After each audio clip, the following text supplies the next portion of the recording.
السلام علیکم عزیز طلبہ، میں محمد سجاد انصاری مغربی بنگال کے درجہ دہم کے اردو نصاب کا سلسلہ جاری رکھتے ہوئے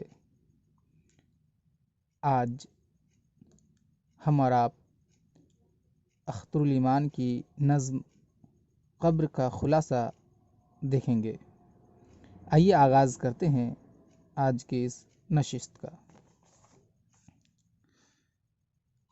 آپ سے گزارش ہے کہ آپ ایک بار اس نظم کے متن کو ضرور پڑھ لیں تاکہ آپ پوری طرح اس نظم سے واقف ہو پائیں۔ نظم قبر اختر الایمان کی تخلیق ہے۔ اس نظم کا موضوع غربت اور بے بسی ہے۔ شاعر ایک قصہ سناتے ہیں کہ ملک عجم، یہ عجم ہے ایران، ملک عجم ایران جو موجودہ ملک ہے جسے پہلے عجم کہا جاتا تھا، این جیم میم عجم کہا جاتا تھا۔ ملک عجم کا ایک رئیس مانے امیر، رئیس شدید بیمار پڑا۔ بہت طریقے سے اس کا علاج کیا گیا لیکن اس کی جان بچ نہ پائی۔ چونکہ امیر آدمی تھا اس لیے اس کی موت کی خبر بہت جلد پھیل گئی۔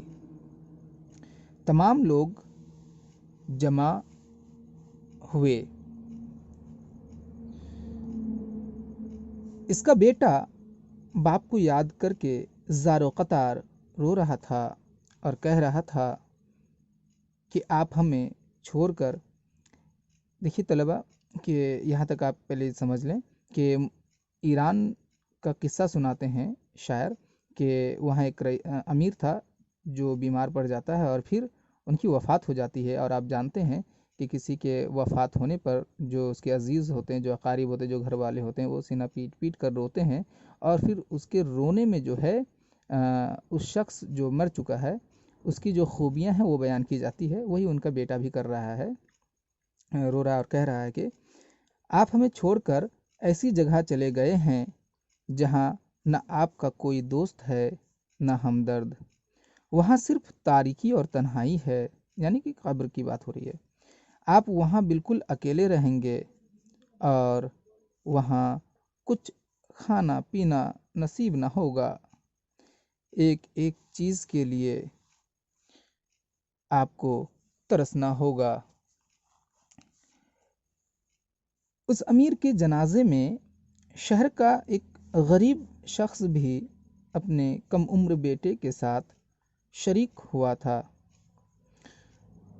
اس غریب کے بیٹے نے جو یہ سب بات سنی، یعنی کہ وہ جو اس کا بیٹا جو ماتم کر رہا تھا، وہ باتیں جب اس کا بیٹا سنا، یعنی کہ اس غریب کا بیٹا سنا، چونکہ بہت کم عمر کا تھا، جب وہ تمام ان کی ماتم کو سنتا ہے تو اس نے اپنے والد سے بڑی سادگی سے سوال کیا کہ کیا انہیں ہمارے گھر لے جایا جا رہا ہے؟ یہ آخری مصرع کا مفہوم ہے، اور یہ جو نظم قبر ہے اس کا جو آخری مصرع ہے یہ پوری نظم کا جان بھی ہے۔ آپ اس جملے سے پتہ چلتا ہے کہ شاعر کہنا کیا چاہتا ہے، مطلب واضح ہو جاتی ہے۔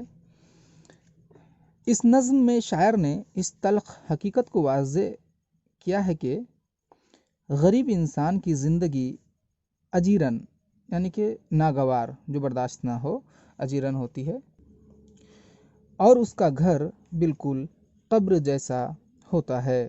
زندگی کی سرد و گرم ہواؤں کو، یعنی کہ دکھ مصیبت کو اکیلے جھیلتا ہے، اور یہ سماج صرف شیدائی یعنی تماشائی بنا رہتا ہے۔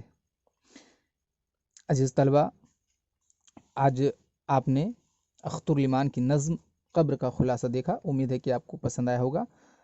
اس نظم میں اگر ہم مختصراً یہ جاننا چاہیں کہ شاعر کیا کہنا چاہتے تو یہ کہ جو غریب انسان کی جو زندگی ہوتی ہے وہ کسی قبر سے کم نہیں ہوتی ہے۔ قبر میں جس طرح انسان تنہا ہوتے ہیں، اس کی مدد کے لیے کوئی نہیں ہوتا، اس طرح غریبوں کی مدد کے لیے بھی کوئی نہیں ہوتا۔ جس طرح قبر میں انسان غریبوں کا نہ کوئی دوست ہوتا ہے، نہ کوئی ہمدرد ہوتا ہے، نہ اسے کھانا پینا صحیح سے ملتا ہے، تو وہ تمام چیزیں جو ہے غریبوں کی بھی ویسی ہی ہوتی ہے۔ تو امید ہے کہ آپ خلاصے سے فیض یاب ہوئے ہوں گے۔ آپ کے امتحان میں یہ 5 نمبروں کے لیے آ سکتا ہے، اور آپ اسے اپنے نوٹ کاپی میں اتار لیں، انشاءاللہ یہ امتحان میں آئے گا۔ اب اجازت دیجیے، السلام علیکم۔